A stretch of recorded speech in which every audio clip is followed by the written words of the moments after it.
কোরবানি ছাড়া কার কার শ্বশুর বাড়িতে নেহারি খাওয়া হয় জানাবেন তো। আমার শ্বশুর বাড়িতে কিন্তু প্রায় সময় ঠিক এইভাবে নেহারি খাওয়া হয়। কিভাবে জানেন? যখনই গরুর মাংস আনা হয় আমার শাশুড়ি আলাদা করে এই হাড়গুলো রেখে দেয়। ওর যখনই অনেকগুলো হয় তখনই ছোটখাটো একটা পার্টি হয়ে যায় আমাদের ফ্যামিলিতে। আর আজকে স্পেশাল রান্নার আগে হাতটাকে একটু সুন্দর করে নিলাম। হ্যালো এভরিওয়ান, আসসালামু আলাইকুম, সবাইকে ওয়েলকাম অনেকদিন পরে আমার নতুন ব্লগে। টানা এক সপ্তাহ অসুস্থ থাকার পরে আজকে একটু সুস্থ ফিল করছি, তাই ভাবলাম যে তোমাদের সাথে আজকে আমার নতুন ব্লগটা শেয়ার করি। সকালটা আমার কাটে ঠিক এরকম ফ্রেশ একটা জুস দিয়ে। আর যেহেতু আমি এক সপ্তাহ টোটালি জিমে যেতে পারি নাই, সেহেতু একটু ডায়েটে আছি, তাই আজকে আর সকালে তেমন কিছু খাবো না, শুধু ফ্রেশ জুস দিয়ে আর চিয়া সিড দিয়ে শুরু করব। আজকে আমাদের নারায়ণগঞ্জ শপে প্রচুর চাপ, সো একটু গিয়েছিলাম শপে, পার্সেলের কি অবস্থা, অর্ডারের কি অবস্থা সেগুলো দেখার জন্য। আর যে দেখি আমার অর্ডার দেওয়া জোস একটা প্রোডাক্ট আসছে শীতের জন্য, ভ্যাসলিনের এই বডি অয়েলটা। ও মাই গড, একদম মারাত্মক। এটা পার্সোনালি আমি আমার নিজের জন্যও আনিয়েছি এবং শপের জন্যও আনিয়েছি। জাস্ট ওয়ান ড্রপে এত ময়শ্চার করে, আর শীতে যাদের কিছুক্ষণ পরপর স্কিন ড্রাই হয়ে যায় টানে, তাদের জন্য বেস্ট একটা বডি অয়েল এটা। স্কিনকে তো ব্রাইট করবি, পাশাপাশি স্কিনকে অনেক বেশি সফট এবং স্মুথ রাখে। অনেকেই দেখলাম গ্রুপে গ্রুপে আমার হাতের পিকচার দিয়ে জিজ্ঞাসা করো এরকম হাত তোমরা কিভাবে পাবে। এটা গ্রুপে না জিজ্ঞাসা করে আমাকে জিজ্ঞেস করলেই হয়। আমি কিন্তু এই নিয়ে অনেকবার বলেছি যে আমি আমার হাত পায়ের স্পেশাল কেয়ারে হ্যান্ড এবং ফুড ক্রিমগুলো ব্যবহার করি রান্না বান্নার পরে। এছাড়া আমি সব সময় আমার বডির স্কিনকে ময়শ্চার রাখার ট্রাই করি এবং বেস্ট ময়শ্চারাইজারগুলো ইউজ করি। এছাড়া আমি সাবান একদম অ্যাভয়েড করি, সাবানের বদলে শাওয়ার জেল ইউজ করি, স্ক্রাব ইউজ করি। এগুলো বডির স্কিনকে অলওয়েজ স্মুথ রাখে। শপে টুকটাক কাজ শেষ করে বাসায় এসে বাবুকে ঘুম পাড়ালাম, আর বাবুর ঘুমের সময় হচ্ছে 3টার পর থেকে। আমার বাবু দুপুরে ঠিক 1 থেকে 1.5 ঘন্টার মতো ঘুমায়, আর এর মধ্যে আমি আমার খাওয়া দাওয়া, গোসল এগুলো সব কমপ্লিট করি। আর আমি যখনই দুপুরের সময়টা বাসায় থাকি তখনই চেষ্টা করি বাবুকে 1.5 থেকে 2 ঘন্টা একটা ফ্রেশ ঘুম দেওয়াতে।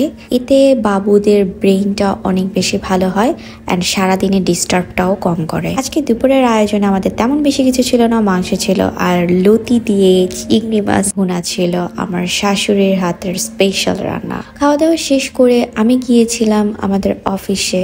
এই একটা জায়গা যে জায়গায় আমার একা একা থাকতে অনেক বেশি ভালো লাগে, আর এই জায়গাটায় আমি নিজের সাথে টাইম স্পেন্ড করি। আর অফিসের একটা রুম আমি আমার নিজের মনের মতো করে সাজিয়ে নিয়েছি। এটা ছিল আমাদের রাতের আয়োজন।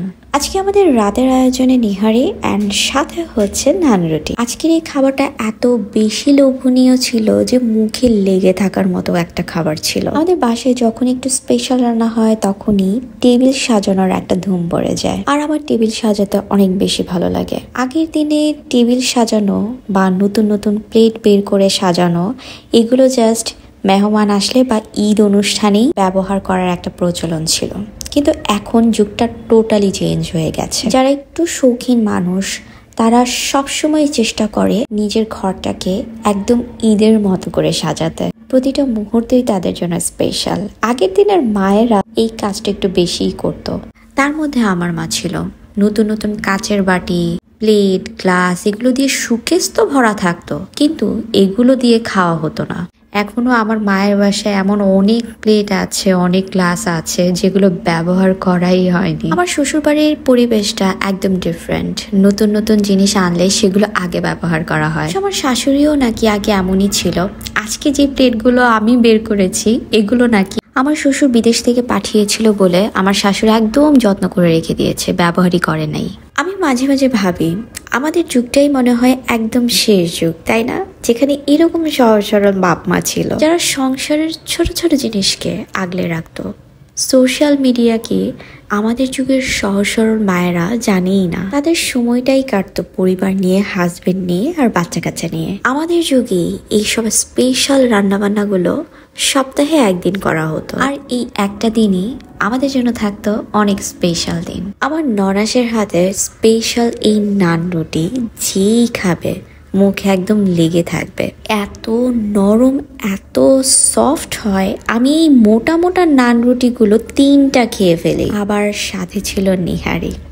মানে আমি ভিডিও এডিট করছি, আবার খেতে ইচ্ছে করছে। মাঝে মাঝে চিন্তা করি কেন যে এতদিন পরে ভিডিওগুলো এডিট করি। যেদিন খাই ওই দিন যদি এডিট করতে পারতাম তাহলে মনে হয় এত লোভ আর লাগতো না। যাই হোক, কি আর করার, ভিডিও দেখে দেখেই টেস্ট নেই। নিহারি খাওয়ার সিজন থাকে কোরবানির পরপর, সাধারণত আমরা এটাই জানি। কিন্তু বছরের মাঝখানে এরকম নিহারি খেতে অন্য রকমই একটা টেস্ট, যেটা ভাষায় প্রকাশ করার মতো না। তোমাদের কার কার বাসায় সিজন ছাড়াও সিজনের খাবার খাওয়া অবশ্যই জানাবে।